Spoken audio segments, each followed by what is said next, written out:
오늘 우리에게 주시는 말씀은 데살로니가전서 2장 1절에서부터 12절까지 말씀입니다.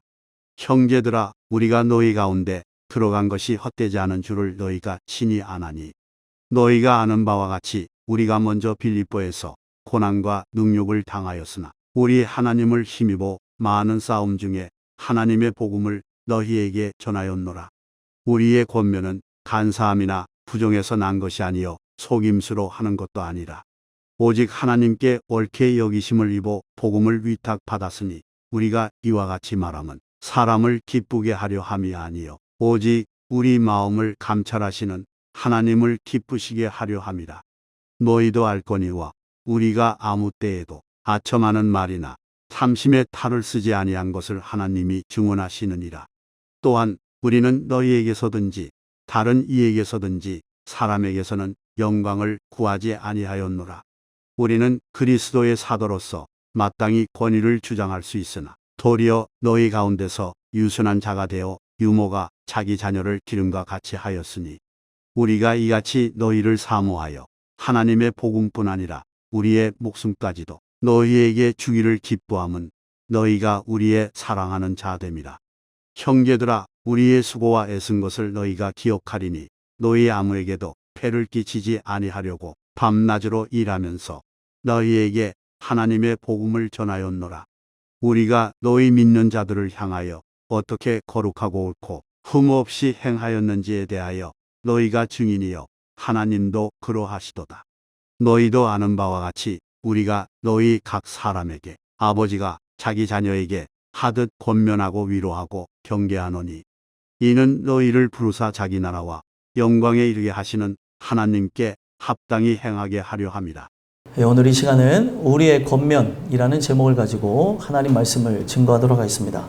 저와 여러분이 함께 데살로니가 전서의 말씀을 나눴는데, 데살로니가 전서의 이 내용은 여러분들이 잘 아시는 사도 바울이 고린도 지역에서 1년 6개월 동안 사역하면서 쓴 책 중에 하나가 데살로니가 전서입니다. 데살로니가 전서를 왜 쓰게 되어졌냐면, 데살로니가가 세워지게 된 배경을 먼저 살펴봐야 되는데, 이 교회는 세워진 지 3주 만에 어떤 말씀에 대해서 양육할 수 있는 양육자나 어떤 기본적인 시스템을 가르칠 수 있는 자가 없이 자생적으로 생겨난 교회가 됩니다. 이 교회는 야손이라고 하는 사람 집에서 시작하게 되어지는데, 이 모든 부분에서 사도 바울이 전한 복음을 듣고 많은 사람들의 박해 중에도 핍박 중에도 교회가 세워져 나가는 부분들이 있었다는 겁니다. 그러면은 얼마 생겨나지 않은 교회이다 보니까 사도 바울은 애정을 가질 수밖에 없었는데, 그런 애정을 갖고 있음에도 불구하고 데살로니가 지역에서 많은 사람들이 복음을 반대하고 문제를 일으키고, 심지어 사도 바울과 함께하는 그 일행들을 내어 쫓는 일들이 일어나게 되면서 데살로니가 지역에서 복음을 증거할 수 없게 됩니다. 그러면서 사도 바울은 데살로니가 지역에서 베레아로 피신하게 되어졌는데, 그 베레아 지역에서 복음을 증거했더니 데살로니가 지역에 있는 사람들이 거기까지 쫓아와서 핍박하고 박해하고 협박을 하게 되어지는 상황에 이르게 됐다는 겁니다. 그런 상황을 맞이하게 된 사도 바울은 그 베레아 지역에서도 있을 수가 없어서 아덴으로 피신하게 되어지고, 아덴에서 복음을 증거하며 그 베레아 지역에 남아있는 디모데와 실라를 통해서 데살로니가 교회가 잘 세워질 수 있도록 어떻게 나아가는가를 살펴보라고 베레아 지역에 그들을 두고 출발을 하게 됩니다. 그 아덴에서 사역을 하던 사도 바울은 결국에 고린도 지역에 정착을 하게 되어지고 1년 6개월 동안 머무르면서 디모데로부터 지금 데살로니가 교회가 어떤 상황에 놓여졌는지, 어떻게 이들이 믿음을 지키고 있는지에 대한 보고를 들으면서 그들에게 가장 중요한 것이 입히어졌음을 이야기하는데, 그게 하늘로부터 하나님이 주신 믿음이었고, 그 믿음 자체가 작은 교회임에도, 시작한 지 얼마 안 된 교회임에도 많은 교회의 귀감이 되는 것을 칭찬하면서 이 데살로니가 전서의 핵심적인 것을 그들에게 전달합니다. 어떤 핵심을 전달했냐면, 믿음이 좋은 사람이다 보니까 믿음이 좋은 사람에게 가장 큰 위로가 무엇이냐? 바로 재림이었다는 거예요. 그러면 그것이 오늘 말씀을 듣는 여러분들에게, 저에게 왜 중요하냐면, 여러분들이 그리스도인이요, 믿음이 여러분들 안에 존재하는 자들이 맞다면 여러분들도 다른 걸로 위로를 받는 게 아니라, 교회에 나왔을 때 제가 여러분들에게 어떤 위로가 될 말을 막 전달해주고 여러분들의 마음을 따뜻하게 하는 어떤 그런 말들을 전달해 드릴 수도 있지만, 그런 걸 통해서 사람은 위로를 받는 게 아니라 본질적이고 원색적이고 원초적인 걸 통해서 위로를 받아야 됐으니, 그게 바로 뭐예요? 재림이라는 거예요. 신앙인이라고 한다면 예수가 다시 오신다는 거에 대해서 생각하고 있지 않다, 예수가 다시 온다는 것 자체가 위로가 되지 않는다면 원초적으로 스스로에게 질문을 던지셔야 돼요. 어떤 질문을 던져야 돼요? 나는 믿음이 없구나. 나는 세상을 너무 사랑하는구나. 나는 예수님에 대해서 관심이 없구나. 이런 걸 보셔야 된다는 거예요. 그래서 그런 측면에서 어떻게 해서 데살로니가 교회가 세워졌는가를 살펴보고, 데살로니가 교회는 말씀을 보니까 하나님 말씀을 받을 때에 사람의 발로 받지 않은 그런 특이한 점이 있었고, 그리고 이 말씀을 증거했던 사도 바울 또한 권면을 증거할 때, 권면을 전달할 때 어떤 부분에서 권면이 나가게 되냐면 하나님의 사랑과 그 은혜의 충만함을 가지고 그들에게 권면을 했다는 사실이에요. 권면이라고 하는 것은 오늘날로 바꿔 얘기하면 뭐예요? 그리스도의 도를 증거했다는 거죠. 전도라고도 하잖아요. 그 전도를 하게 되는 것이 여러분들의 삶이요, 저의 삶에 숨쉬는 이유가 될 것인데, 오늘날 전도하면 부담스럽고, 전도하면은 피해 나가고, 전도도 한 번도 안 해본 사람, 그리고 내 사랑하는 이들에게 복음도 한 번도 전해본 적이 없다고 한다면 믿음이 있는 줄 아나 믿음이 없고, 병든 상태, 그리고 제일 중요한, 오늘날 믿음이 없는 것으로 인해서 내가 바라보는 것이 세속화되어지고 무의미하고 무가치한 것들을 갖다가 사랑하기 때문에 오늘 데살로니가 교회처럼 예수님의 재림에 대해서 들어도 감흥이 없고 위로가 되지 않는 그런 부분들이 나타난다는 거예요. 오늘 이 말씀을 통해 여러분들은 권하는 자, 권사님들만 권하는 자가 아니고 우리 모든 사람들이 예수님의 도를 권하는 자로서 세상을 향해 나가야 될 것입니다. 그래서 그런 측면에서 오늘 사도 바울이 권면했던 그 권면의 내용을 살펴보면 세 가지 특이한 자세를 볼 수가 있다는 거죠. 그 세 가지 특이한 자세가 과연 나에게 있는지, 우리에게 있는지 살펴보고, 우리 또한 그 아름다운 자세가 나타나기를 소망합니다. 나에게도 이런 은혜를 주시옵소서. 말씀을 들으심으로 여러분들 삶에 사도 바울과 같은 그런 복음에 대한 열정과 아름다운 자세가 여러분들의 것이 되기를 간절히 소망합니다. 그래서 우리의 권면이라고 하는 이 말씀을 통해 여러분들에게 세 가지 자세에 대해서 전달해 드리려고 하는데, 첫 번째로 사도 바울이 복음을 증거하는 데서 어떠한 자세를 갖고 복음을 증거했냐면, 고난과 능욕도 능히 받겠다고 하는 자세를 갖고 나갔다는 겁니다. 그래서 말씀에 보게 되면, 형제들아 우리가 너희 가운데서 들어간 것이 헛되지 않은 줄을 너희가 친히 아나니. 이미 사도 바울이 어떻게 복음을 증거했는지 그들이 안다는 거예요. 그러면 여러분들의 삶을 통해서 드러나야 되는 게 뭐예요? 권면을 할 때에 어떤 자세가 나타나야 되는지를 살펴봐야 된다는 겁니다. 근데 그 자세가 어떠했다고 얘기해요? 첫 번째 우리에게 전달되어진 자세는 바로 고난과 그 능욕도 능히 감당하는 자세가 있었다는 겁니다. 2절 한번 읽어볼까요? 한번 읽어보겠습니다. 시작. 너희가 아는 바와 같이 우리가 먼저 빌립보에서 고난과 능욕을 당하였으나 우리 하나님을 힘입어 많은 싸움 중에 하나님의 복음을 너희에게 전하였노라. 아멘. 이들은 이미 들었어요. 뭐에 대해서 들었어요? 사도 바울이 마게도냐 지역에 복음을 증거하러 네아폴리를 통과해서 빌립보 지역에서 복음을 증거하다가 빌립보의 감옥에도 들어갔던 사건, 또 빌립보 사람들에게 많은 손가락질을 받으면서 고통을 당했던 사도 바울의 그런 이야기에 대해서 충분히 들었고, 그 빌립보 지역을 지나서 데살로니가에 와서 복음을 증거한 그런 이야기에 대해서 들었다는 겁니다. 근데 사도 바울이 복음을 증거하는 그 과정을 보게 되면 귀신 들린 아이를 치유해 준 것 때문에 이제 귀신 들린 아이를 통해 점을 칠 수 없는 주인이 감옥에 그들을 고발해서 감옥에 들어갈 수밖에 없도록 만들었다는 겁니다. 그래서 사람을 살려주고 사람을 세웠는데도 불구하고 감옥에 들어가게 되는 안타까운 일들, 사람들은 그때 당시 그리스 로마 신화에 대한 부분이 머릿속서부터 완전 마음속까지 뿌리 잡혀 있었기 때문에 예수님에 대해서 온전하게 들을 수가 없었던 거예요. 그래서 그들을 몽둥이로 때리기도 하고 그리고 그들에게 욕설을 내뱉기도 하면서 빌립보 지역에서 그를 쫓아냈다는 거예요. 그래서 빌립보에서 고난과 능욕을 당하였다는 것을 이미 알고 있다라고 얘기해요. 여러분들과 제가 이 말씀을 함께 나누면서 생각해야 되는 건 뭐냐면 복음을 증거할 때 무조건 잘 될 거라는 생각은 우리는 전혀 할 수 없는 건 사실이지 않습니까? 그 부분에서 우리가 복음을 증거하는 자로 길거리 전도를 나가든 관계 전도를 하든 여러분들이 예수 믿지 않는 사람들에게 복음을 증거하러 나간다 한들 우리가 예상하고 나가야 되는 게 뭐예요? 고난을 받을 것이다 라고 하는 것을 우리가 충분히 예측하고 나가야 된다는 거예요.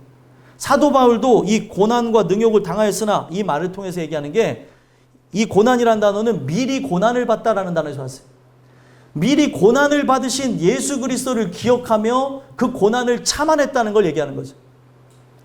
나를 위해 모든 질고와 그리고 모든 수고와 그리고 아픔과 괴로움, 죄악의 것들을 다 짊어지시면서 예수님이 채찍에 맞음으로 우리가 나음을 입고 그가 징계를 받음으로 새롭게 되어진 존재가 되어졌음을 가르쳐주고 있다는 거예요.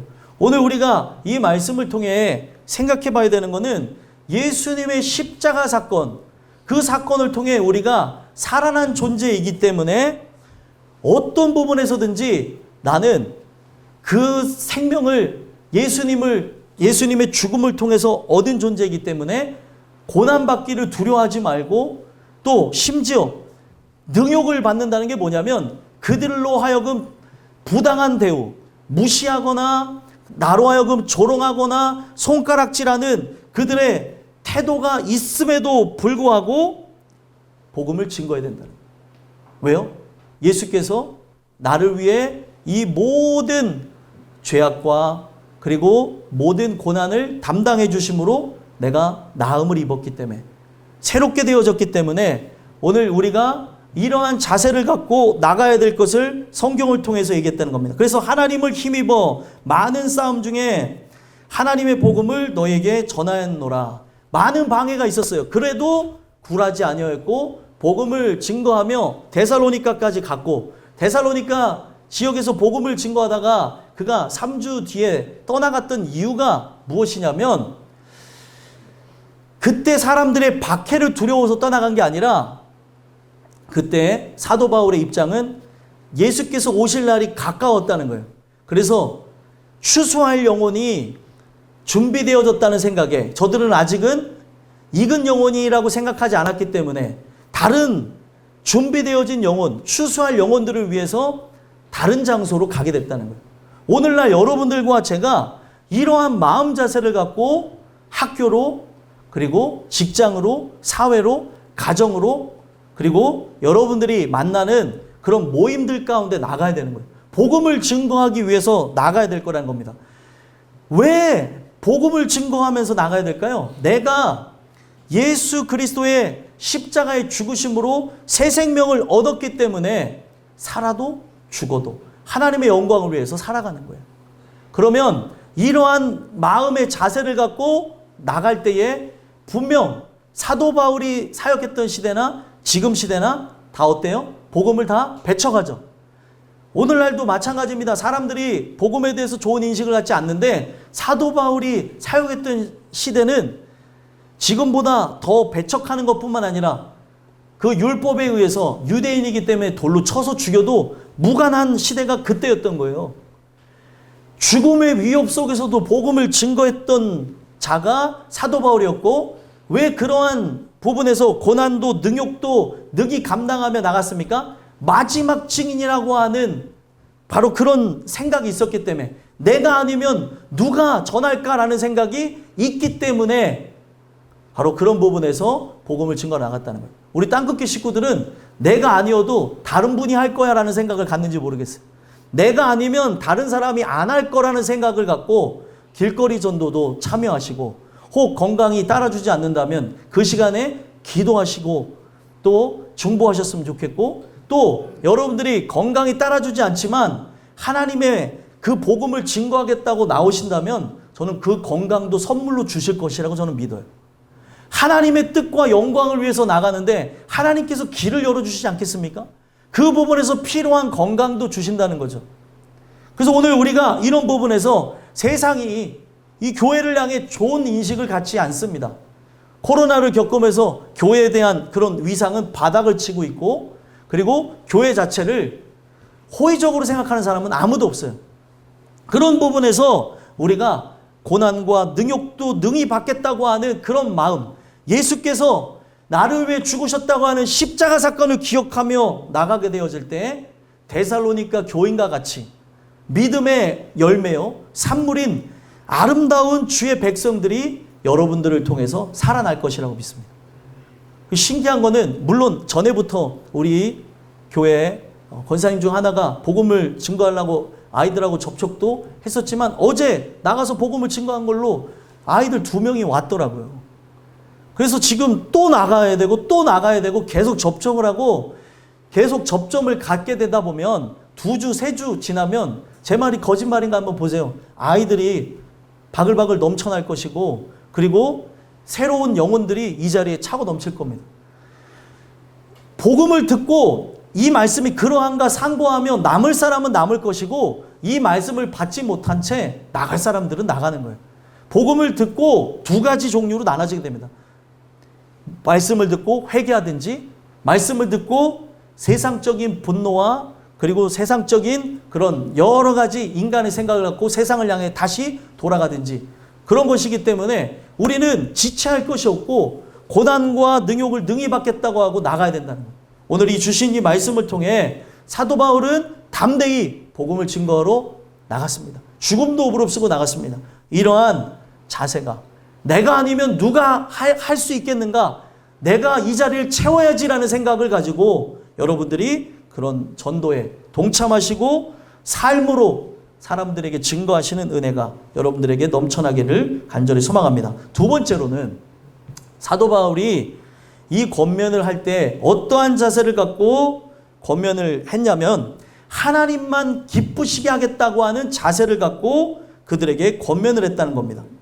그래서 말씀에 보게 되면 사도 바울이 하는 이 권면 자체가 간사함이나 부정에서 난 것이 아니고 속임수로 하는 것도 아니라 라고 얘기합니다. 3절 한번 읽어볼게요. 읽어보겠습니다. 시작. 우리의 권면은 간사함이나 부정에서 난 것이 아니요 속임수로 하는 것도 아니라. 아멘. 권면이라는 게 뭘까요? 권면이라고 하는 건 가까이서 부른다는 거예요. 가까이서 부르다. 왜 가까이서 불러야 될까요? 삶으로 막 침투에 들어가서 그들을 초청해내는 것, 이거를 부른다고 하는 건데 왜 그러는 줄 아십니까? 정상적인 궤도로 나가야 돼요. 하나님의 뜻과 영광을 위해서 나가야 되는데 모든 사람들이 죄를 범하였음에 죄인이기 때문에 자기네들이 궤도에서 이탈한 채 자기의 뜻과 영광을 위해 나가는 걸 모른다는 거예요. 그래서 삶에 깊숙이 침투하여서 그들에게 복음을 증거하는 것, 바로 그게 권면이라는 사실이에요. 그들에게 나아가서 그들을 땡겨줘야 되는 거예요. 당신이 걸어가는 인생길은 지금 궤도에서 이탈한 것입니다. 언젠가 사망으로 나갑니다. 멸망으로 나가기 때문에 이쪽으로 들어와야 됩니다. 아니 여러분들 집안에도 불신자가 있잖아요. 여러분들 집안에도 예수 안 믿는 사람이 있잖아요. 그들에게 복음을 증거하시라고요. 그들에게 복음을 가르쳐야 되고 전파해야 되는 게 여러분들의 몫이라는 거예요. 근데 아무런 감흥이 없는 거예요. 그게 남편이든 또 자녀든 그러게 아내든 그들을 보며 안타까워하며 그들에게 남은 날이 언제인지도 모르면서 그냥 보내고 있다는 거예요. 내 영혼이 온전하지 못하기 때문에 또 오늘날 이 마음속에 죄악이 들어오게 되어지고 우리의 눈이 허망하여진 것 때문에 영혼의 때를 모르는 거예요. 하나님이 오실 때를 모르니까 다 먹고 마시고 즐기고 자기를 위해서 나가고 있는데, 이러한 권면은 궤도에서 이탈한 자들에게 여러분들이 생명을 걸고 나가야 되는 거예요. 근데 왜 이런 부분에서 내가 사람들에게 권면을 하지 않느냐? 본인이 이탈했기 때문에, 본인이 교회 안에 있으나 탕자와 같은 마음을 갖고 있기 때문에 아무런 감흥이 없이 나가는 경우들이 있다는 거예요. 여러분들이 탕자가 아니고 예수님의 그 복음에 대해서 빚진 자요 증인이라고 한다면 권면하는 귀한 은혜가 있었으면 좋겠어요. 근데 그 권면이 하나님을 기쁘시게 하기 위해서 어떻게 했대요? 간사함으로 나가지 않았대요. 간사함이라는 게 뭐예요? 사람의 마음을 살라고, 사람의 마음을 기쁘게 하고 하려고 하는 어떤 설득이 없었다는 걸 얘기하는 거고, 또 부정에서 난 것이 아니라는 게 나쁜 마음, 그들을 교회 안으로 데려오려고 하는 게 돈이 많아지려고 하고 교회가 커지려는 목적이 아니라 영혼 구원에 대한 목적. 내가 그들에게 복음을 증거하는 이유는 그들의 영혼이 안타깝고 하는 그런 마음 속에서 시작됐다고 하는 측면에서 부정에서 난 것이 아니다, 불결에서 난 것이 아니다라고 얘기한 것이고, 속임수로 하지 않았다는 게 내가 경험한 것을 그들에게 증거한다는 거예요. 그래서 하도 전도를 안 해본 분들이 많기 때문에 의도적으로 전도지, 이 복음을 증거할 수 있는 그 전도지를 만들었지만 이거는 하나의 틀이고 복음을 증거해야 되는 거예요. 아, 저는 말을 못하는데요. 말을 못하기 때문에 성령을 의지하고 나가는 거죠. 성령이 말하게 하심을 따라 증거하는 거예요. 그래서 그것을 증거할 때 영혼이 변화하는 것, 꿈틀대는 걸 느낄 때, 아, 진짜 하나님이 살아 역사하는 거구나. 기도함으로 나가면 그들의 마음이 바뀌어지는 거구나. 쉽지가 않아요, 요즘 애들. 어제 아이들을 위해서 복음을 증거했더니 저보고 하는 얘기가, 아까 일부 시간에 얘기했는데 퍼킹 크리스찬이라고 얘기하더라고요, 저보고. 퍼킹 크리스찬 하면서 저한테 그러더라고요. 근데 그 아이를 위해서 기도해주고 보듬어주고 했더니 그 아이가 오늘은 비록 나오지 않았지만 마음을 통하고 자기가 교회를 나오겠다고 하더라고요. 저는 절대 포기하지 않습니다. 왜냐하면 하나님이 저를 포기하지 않았기 때문에 저도 그 아이를 포기할 수 없고, 우리 교회 안 나오면서 많이 힘들어하고 애통하며 고통받은 사람들인데 그들도 저는 포기할 수 없어요. 왜냐하면 하나님이 나를 포기하지 않았기에 내가 살았기에 그들을 저는 절대 놔줄 수 없습니다. 제가 죽는다면 놔줄 수 있겠죠. 살아있는 동안에는 절대로 놓을 수 없는 게 주님의 그 사랑을 받았기 때문에 그렇다는 거예요. 그래서 우리는 속임수로 하는 게 아니라 내게 주신 그 은혜, 그 감격, 그 사랑을 그들에게 증거하는 거라는 거예요. 그렇기에 4절에 보니까 어떻게 복음을 증거한대요? 사람을 기쁘게 하는 마음을 갖게 하는 것이 아니라 하나님을 기쁘게 하는 그 측면에서 복음을 증거했다고 합니다. 4절 한번 읽어보겠습니다. 읽겠습니다. 시작. 오직 하나님께 옳게 여기심을 입어 복음을 위탁받았으니 우리가 이와 같이 말함은 사람을 기쁘게 하려 함이 아니요 오직 우리 마음을 감찰하시는 하나님을 기쁘시게 하려 함이라. 아멘. 전도 왜 합니까? 전도를 하는 이유는 저를 좋게 하기 위해서 전도하는 것도 아니고 교회 잘 다니는 것도 아니고 하나님을 기쁘시게 하기 위해 전도하는 거예요.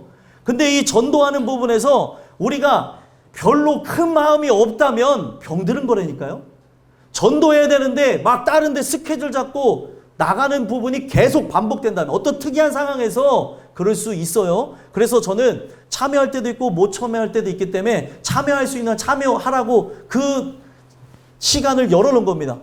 근데 그 시간마다 계속 빠진다면, 그 시간에 대해서 조금 더 생각이 없다면, 만약에 여러분들이 여러 일들로 인해서 못 나온다면 그 시간 놓고 다른 일을 할지언정 기도를 하셔야 된다는 거예요. 왜요? 하나님을 기쁘게 하는 게 여러분들의 삶의 목적 아니에요? 하나님을 기쁘게 하는 게 우리가 삶의 그 호흡하는 어떤 이유가 되지 않을까요? 근데 이런 부분들이 우리에게 아무렇지도 않는다면 병들었다는 걸 꼭 기억해야 된다는 거예요. 그래서 이 부분 속에 우리가 기억해야 되는 게 뭐예요? 하나님께서 우리를 허락하셔서, 하나님께서 구별해서 전도자로 복음을 증거할 수 있는 보냄을 받은 사도로 보냈다는 거예요. 그래서 복음을 위탁받았다는 거예요. 놀라운 것을 증언할 수 있는 자로 위탁하셨대요. 나 같은 존재한테, 우리 같은 존재한테 위탁했다고 하는 걸 기억하고, 복음 자체가 엄청나게 위대한 거고, 십자가의 죽음을 통해 죄인이 살아나는 놀라운 비밀의 말씀을 여러분들이 알았다면, 위탁받았다고 하는 이 놀라운 심정을 갖고 사람을 기쁘게 하기 위해서, 사람을 설득하기 위해서, 사람을 사기 위해서 나가는 게 아니라 하나님을 기쁘게 하기 위해서 나가는 거예요. 오직 마음을 감찰하시는 하나님을 기쁘게 하기 위해서 나가는 거라는 거예요. 그래서 복음은 설득이 아니에요. 뭐예요? 선포고 전파입니다. 듣든지 아니 듣든지 증거하는 거예요. 그런데 신기한 거는 하나님께서 그의 영혼의 때에 그를 부르실 때에 그가 택한 영혼으로서 하나님의 역사하시면 나올 때 기억나게 하신다는 거예요. 그래서 증거하는 거예요. 그래서 죄악대로 나가는 사람들에게 복음을 증거해야 되는 거예요. 그냥 내버려 두지 마시고 입술을 열어서 복음을 증거하며 하나님을 기쁘시게 할 때 하나님께서는 반드시 그 열매를 맺으실 줄 믿습니다. 그리고 복음을 증거할 때 사도 바울이 어떻게 했대요? 하나님을 기쁘시게 하는 자세를 갖고 5절 한번 읽어보겠습니다. 어떻게 했는지 읽어볼게요. 읽어보겠습니다. 시작. 너희도 알거니와 우리가 아무 때에도 아첨하는 말이나 탐심의 탈을 쓰지 아니한 것을 하나님이 증언하시느니라. 아멘. 너희가 알거니와 우리가 아무 때에도 아첨하는 말을 하지 않았대요. 오늘날 전도를 보면 완전히 퇴색되어져서 사도 바울이 했었던 시대의 전도는 말 그대로 그리스도의 도를 전파한 거예요. 근데 오늘날 뭐예요? 사람들이 아예 듣지도 않을 거라고 하는 내가 선입견과 편견 그리고 잘못된 논리를 가지고 어떻게든 듣게 하려고 잘못된 말들, 사람의 환심을 사는 그런 말들을 붙이는 걸 봅니다. 성경은 아예 금지해버려요. 아첨하는 말로 되는 게 아니라는 거죠. 여러분들이 소속을 밝히시고 복음을 증거하는 거예요. 그러면 준비된 영혼이면 듣는다는 거죠. 신기한 거는 복음을 증거하다 보면 이제 얼굴을 텄을 거 아니에요. 어제 불교를 열심히 다니는 사람을 전도했던 청년이 있더라고요. 그래서 우리 교회 나오라고 했더니 절에 다닌다고 하면서 물티슈를 받아갔다는 거죠. 그죠? 예? 예. 이 선영이 얘기해요. 아니, 어머니, 딸이 이런 일이 있었던 것도 모르면 어떡해요. 예? 선영이 얘기인데, 그 선영이가 복음을 증거하러 나갔는데, 이렇게 하다 보니까 예수 믿으세요. 그랬는데, 하다 보면은, 불교 신자도 있을 수도 있고, 이슬람교도도 만날 수도 있고, 그런 거 아니에요. 했더니, 이 불교 신자한테 그랬더니, 저 절에 갑니다. 했더니, 그래도 예수 믿으세요. 이랬대요.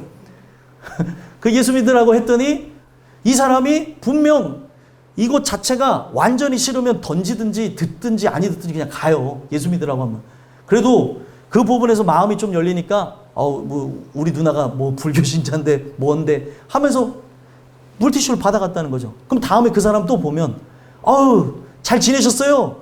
여기서부터 시작되는 거예요. 예수님 믿으셔야 된다고. 처음부터 예수 믿은 사람이 어디냐고.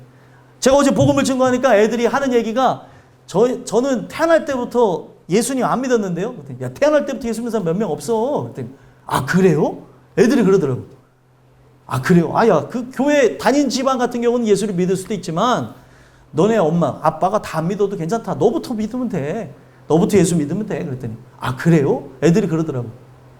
오늘 제가 이 말씀을 왜 드리냐면 우리는 사람의 어떤 마음을 살라고 하는 게 아니라 복음을 증거하겠다고 하는 그러한 생각에서 전파하겠다는 생각하고 나가는 거예요. 그래서 아첨의 말로 하는 게 아니에요. 사람의 마음을 환심을 살라고 하는 게 아니라 그냥 원색적인 복음. 내가 이 복음에 대해서 담대히 증거할 만한 그런 게 없다면 예수 믿으세요 하고 그냥 그 사람하고 그런 대화를 이어가는 거죠. 그리고 또 여기서 뭐라고 얘기해요? 탐심의 탈을 쓰지 아니한 것을 하나님이 증언하신다. 탐심의 탈이라는 건 그 영혼을 인간적으로 얻으려고 하면 안 된다는 거예요. 욕심. 탐심이라는 거는 욕심이라는 거잖아요. 뭔가 이익을 얻기 위해서라고 원어는 얘기합니다. 이익을 얻기 위해서 내가 저 사람의 영혼을 인간적으로 얻기 위해서 탈을 쓰지 말라는 거예요. 억지 웃음을 지을 필요도 없고 내가 억지 근엄한 모습, 그리스도이니까 어떤 그런 것이 아니라 여러분들 자체가 받은 은혜, 여러분들이 경험한 그 예수 그리스도를 증거하라는 거예요. 억지로 겸손할 필요도 없고 억지로 그 사람들에게 막 미소를 지을 필요도 없고, 이 부분에서 탈을 쓰라고 하는 이 탈을 쓰지 아니하였다는 것은 사도 바울은 있는 모습 그대로 나갔다는 거예요. 있는 모습 그대로. 내가 어떤 아름답고 그리고 훌륭하고 멋있는 모습으로 그리고 정제되어진 모습으로 나가는 것이 아니라 그리스도인으로서 나가는 거예요.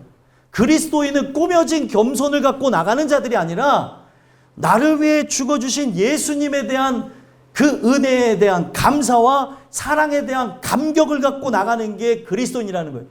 그래서 탐심의 탈, 저 영혼을 어떻게든 얻겠다고 하는 그런 부분에 나가는 것이 아니라 그리스도인 자체로 하나님 사랑하는 이로 여러분들이 바로 그리스도의 편지로서 나가야 될 것을 얘기하는 거예요.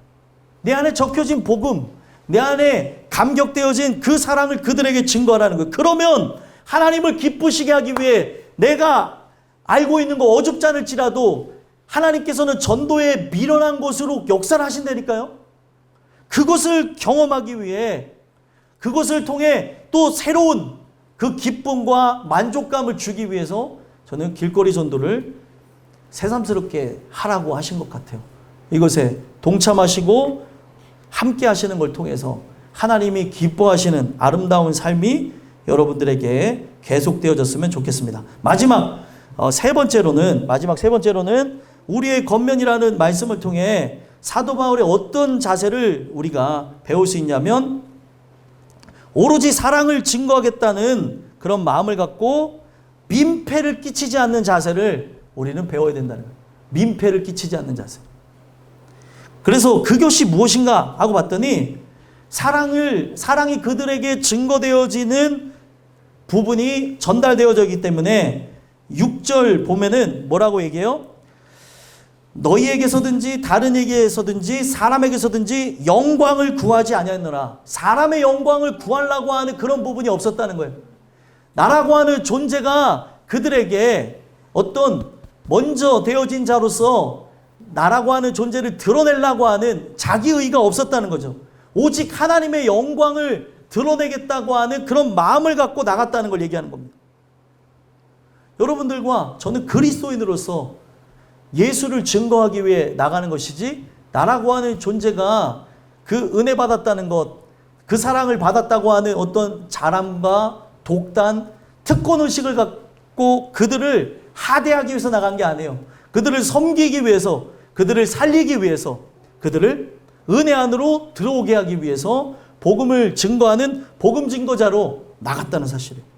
그리고 7절에 보니까 사도 바울은 그리스도의 사도로서 마땅히 권위를 주장할 수 있지만, 그때 당시에 그리스도인들이라고 하면은 소수의 사람들이었어요. 소수의 사람이었지만 로마의 정권이 두려워할 정도로 그들은 죽음도 불사하는 자들이었는데, 그 중에서 그리스도인 중에 그리스도인이라고 불릴 수 있는 사도로 나갔다고 하는 것은 예수 믿는 사람들 사이에서 권위를 주장할 수도 있지만 권위를 주장하지 않았고, 또 믿지 아니하는 사람들을 전도할 때에 특권의식에도 사로잡히지 아니하고, 행위에서 난 것이 아니잖아요. 구원이라는 게 나에게 은혜를 주심이 전적인 하나님의 주권하에 기이한 사랑으로 되어졌다는 것을 그들에게 권위를 내세우지 않는 것으로 그들 또한 하나님의 은혜로 들어올 수 있음을 증거했다는 거예요. 그가 어떤 사람이든 중요한 게 아니라는 거죠. 아이들이 물어보더라고요. 복음을 증거하던 중에. 뭘 물어보냐면, TV에 보면 많은 흉악범들이 있는데 그런 사람도 구원받을 수 있냐. 예수 믿으면, 예수 믿고 회개하면 구원받는다. 그런 얘기를 했더니 되게 신기하게 생각하더라고요. 그런 사람들은 요즘 애들 무서워. 죽어야 되는 거 아니냐. 물론 세상의 법을 통해서 그들은 분명히 심판을 받을 수 있겠지만 우리의 영원한 심판으로, 영벌로 들어가는 일은 없을 거라는 거예요. 회개하면. 예수 믿으면 어떤 흉악한 범죄자라고 한다 할지라도 구원을 얻게 된다는 거죠. 그래서 이 복음을 증거할 때에 사도 바울은 권위를 내세우지 아니하고 어떤 누구도 변화할 수 있다는 그런 부분에서 어떻게 했대요? 도리어 너희 가운데서 유순한 자가 되어져서 아주 부드럽고 그리고 아주 그들이 말씀에 대해서 온유하게 받아들일 수 있는 유모와 같이 나갔는데, 유모가 원래 남의 자녀를 기르는 사람을 유모라고 하잖아요. 근데 유모가 누구를 기름과 같이요? 자기 자녀를 기름과 같이 했대요. 성경에 보면 아주 유명한 유모가 있죠. 누구입니까? 모세의 어머니 요게벳이죠. 그 요게벳이 자기 아들에게 뭘 가르쳤을까요? 너는 바로 히브리인이고 너는 바로 이 민족을 구원할 자라는 걸 계속 가르쳤다는 거죠. 그렇기 때문에 그가 그런 가르침 속에 자기의 힘으로 행하려고 자기의 힘으로 그들을 구원하려고 할 때 나타났던 게 뭐예요? 자기의 의였다는 거예요. 그래서 40세 이전의 모세는 한 사람도 구원하지 못하고 오히려 살인자가 되어졌죠. 그런데 나중에 하나님 주시는 그 은혜에 의해서 80세가 되어져서 할아버지가 되어진 채 나는 할 수 없다고 하니 할 수 있도록 하나님이 힘과 능력을 주시면서 말하는 데서도 도움을 주는 아론을 붙여서 이 사역을 할 수 있게 하셨다는 거예요.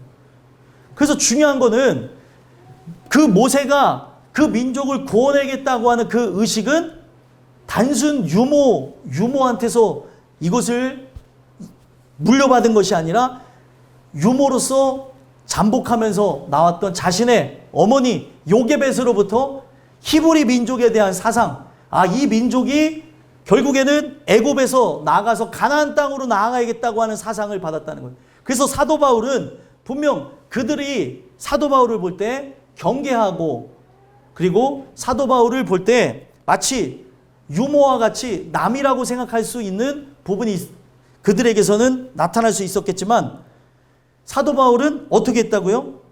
또 비즈니스적인 관계가 아니라 자기 자녀를 기름과 같이 했다는 거예요. 그래서 그들이 은혜를 받아보니까 저 사람은 남이 아니었고 저 사람은 유모와 같은 사람이 아니고 알고 보니까 뭐예요? 같은 형제였구나. 바로 우리가 예수 안에 한 형제였구나 라는 것을 알게 되어졌다는 거죠. 그래서 그들에게 복음을 증거할 때 사도 바울은 어떻게 했다고 얘기하는 거예요? 사도 바울은 다른 것을 증거하며 나간 게 아니라 바로 이 사랑을 증거하며 아버지가 자녀를 기르듯이 어머니가 자녀를 기르듯이 그렇게 했다는 거예요. 그렇기 때문에 8절에 놀라운 고백을 하게 됩니다. 한번 읽어보겠습니다. 시작. 우리가 이같이 너희를 사모하여 하나님의 복음뿐 아니라 우리의 목숨까지도 너희에게 주기를 기뻐함은 너희가 우리의 사랑하는 자 됨이라. 아멘.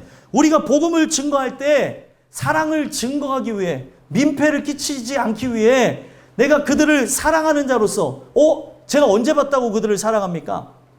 라고 얘기하겠지만 우리는 보냄을 받은 자로서 복음을 증거해야 될 사람으로 여러분들의 직장에, 그리고 사회에, 가정으로 파송을 받은 존재라는 거예요. 그때에 여러분들은 비즈니스적인 관계로 나갈 것이 아니라 바로 가족과 같은 그런 관계, 그리고 사랑의 관계로서 나가야 될 것을 성경은 얘기했다는 거예요. 사랑하는 자가 됐기 때문에 자녀와 같은 존재가 사도 바울에게 되어졌기 때문에 어떻게 했대요? 사모하여 복음뿐 아니라 목숨까지도 너희에게 주기를 기뻐했대요. 오늘날 우리의 힘으로 하는 게 아니라 하나님이 주시는 힘과 능력으로 하는데, 여러분들이 그 사랑 안에 거하게 되면 내가 모르는 자들에게 복음을 증거할 때 그들의 영혼이 병들었다는 사실, 그들의 영혼이 아파한다는 그 사실을 보며 그들을 구원하기 위해 내 목숨까지도 주고자 하는 그러한 아름다운 단계까지 나가게 하신다는 거예요. 내가 하는 게 아니고 내 안에 그리스도께서 하도록 하게 하신다는 거죠. 그래서 오늘 여러분들이 복음을 증거하는 자로 여러분들이 사랑하는 가정에 파송을 받은 거고, 직장에, 사회에, 학교로 파송을 받았다는 것을 잊으면 안 된다는 거예요. 그래서 그들에게 복음을 증거하는 걸 통해 뭐예요? 우리가 한 형제구나. 저 사람이 저렇게 한 이유는 다른 것이 아니라 우리를 목숨까지 줄 정도로 사랑하기 때문에, 저가 이 놀라운 사랑을 먼저 받음으로 예수님의 십자가의 죽음으로 새 생명을 얻은 자이기 때문에 죽음도 두려워하지 아니하고 저런 열정을 갖고 나가는 거구나. 그들을 감동케 하고 감격케 할 수 있다는 거예요. 이런 은혜가 여러분들에게 있었으면 좋겠습니다. 그리고 9절에 보면 뭐라고 합니까? 민폐를 끼치지 아니하려고 밤낮으로 일하면서 복음을 증거했대요. 이들은 신기한 거죠. 복음을 증거하러 온 사도 바울은 수고와 애쓴 모습이 그들에게 선한데 3주간 복음을 증거할 때 밤낮으로 일하면서 자기가 자비량으로 돈을 벌어서 그런 수고를 감당하며 복음을 증거했대요. 왜요? 그들에게 폐가 되지 않기 위해. 그들이 아직 예수 믿는 자가 아니기 때문에 그들에게 도움을 청할 수 있는 게 아니잖아요. 그리고 이 도움을 청하는 이것을 통해서 그들이 오해할 수도 있기 때문에 거름뱅이나 아니면은 저 사람 자체가 다른 사람을 의지하여 살아가는 무능력한 사람으로 비춰질 수 있기 때문에 사도 바울은 밤낮으로 일하면서 복음 증거하는 데에 목표를 두고 나갔다는 거예요. 그러면 오늘날 우리가 이 말씀을 통해 생각해야 되는 건 뭐예요? 사람에게 민폐를 끼치지 않으려고 복음을 증거하지 않으려고 하는 게 아니라 민폐를 끼치지 않게 하기 위해 여러분들은 자비량으로 사랑으로 나가면 되는 거예요. 사랑으로 나갔다고 하는 그 부분을 폐를 끼치지 아니하려고 일했다라고 얘기하는 거예요. 모든 부분에서 사랑으로 했다는 거죠. 근데 사람들은 복음 전하는 거를 민폐라고 생각하고 입술을 닫아버리는데 여러분들이 복음을 부끄러워하고 여러분들이 예수를 모른다고 부인하게 되면 주님이 천국에서 내가 너를 모른다 부인하리라 이렇게 말씀하신다는 거예요. 우리가 증언하지 않으면 알 길이 없어요. 증언하지 않으면 여러분들의 아빠와 엄마와 또 자녀와 그리고 여러분들의 만나는 모든 그런 대상자들에게 복음이 증거될 일이 없는 거예요. 입술을 열어야 될 거 아니에요. 내가 만난 예수에 대해서 부끄러워하지 마시고 복음을 증거해야 되는데 이게 민폐야. 아유 어떻게 또 해. 아유 이거 엄마한테 어떻게 또 하냐.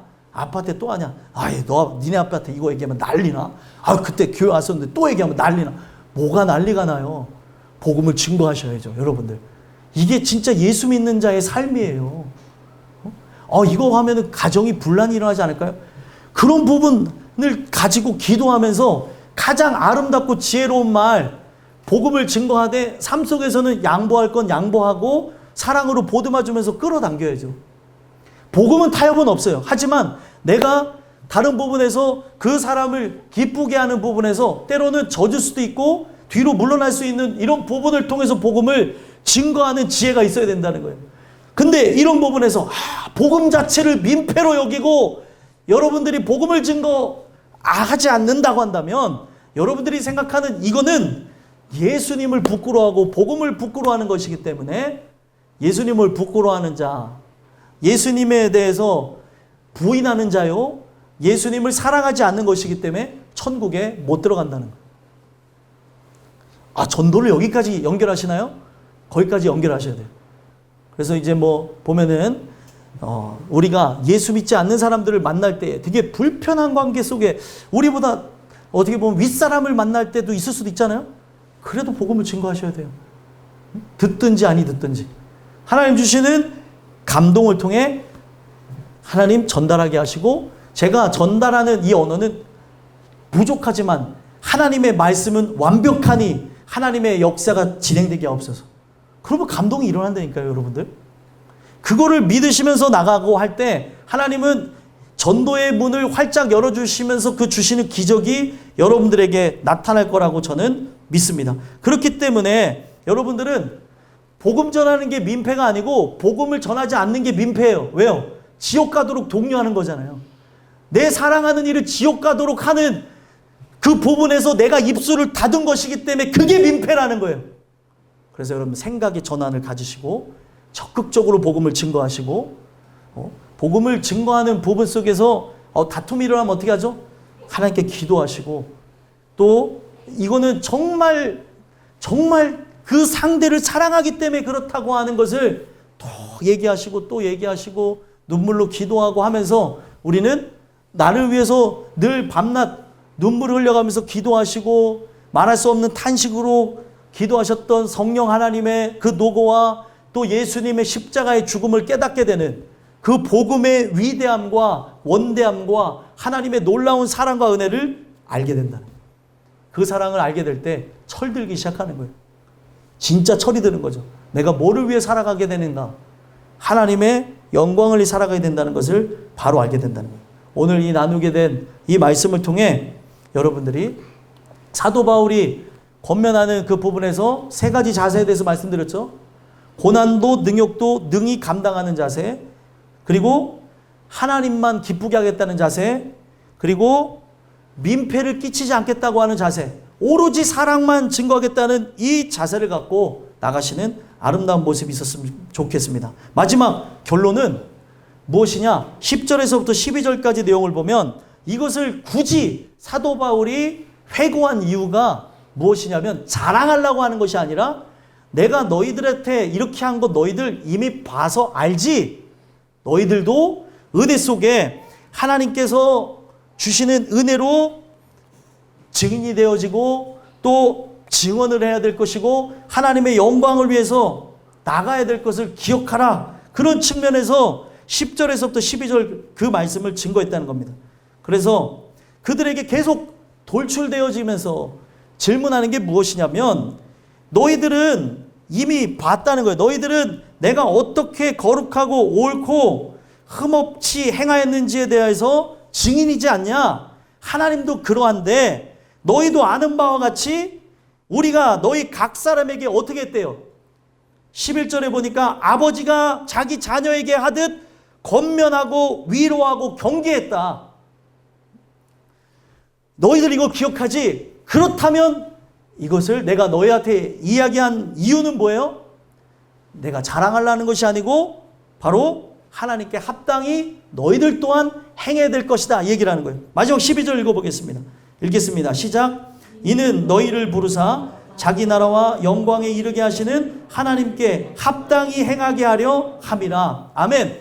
이 말씀을 통해 놀라운 일이 일어나는데 어떤 일들이 일어났을까요? 이 말씀을 받은 데살로니가 교인들은 복음을 위해서 생명을 버리는 일들을 했습니다.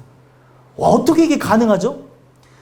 여러분들 믿음이라고 하는 거는요, 희한하게 말씀을 들으면서 믿음이 생겨나는데 많이 들어서 믿음이 생겨나는 게 아니고 믿음은 하나님 주신 선물이고 그 선물 가운데 이 데살로니가 전서를 온 마음을 다해서 사도 바울이 편지를 주잖아요. 이것을 하나님의 말씀으로 받음으로 그들의 믿음이 더욱 진보하게 돼서 생명을 버리는 일이 일어났다는 거예요. 사도 바울은 늘 죽기를 각오하고 살았던 삶인데 사도 바울과 같은 그런 역사가 그들에게 나타나서 심지어 어떤 일들이 일어나냐?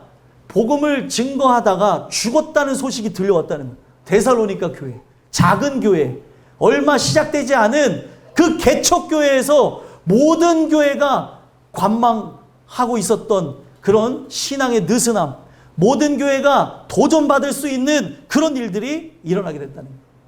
오늘 제가 이 말씀을 드린 거는 여러분들이 복음 전도하는 전도자로서 길거리로 삶으로 나가는 일들을 통해 많은 교회에 귀감이 되는 역사가 일어났으면 좋겠어요. 땅끝 교회의 정체성 무엇이에요?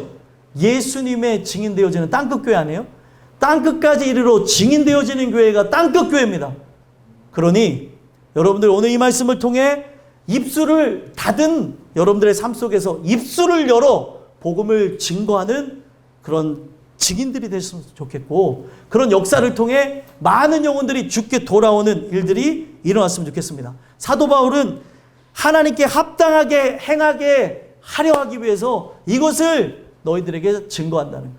오늘 이 말씀이 여러분들 안에 증거되어져서 여러분들 또한 여러분들을 부르셔서 바로 하나님께 합당히 행하게 하기 위한 이런 자세 세 가지를 가르쳐 드렸는데 이 자세가 여러분들 삶 속에도 나타나길 소망하시고 기도하시고 나가는 걸 통해 전도자로서 사도 바울과 같이 아름다운 삶으로 영광 돌리는 귀한 은혜가 있게 되기를 간절히 소망합니다. 기도하겠습니다.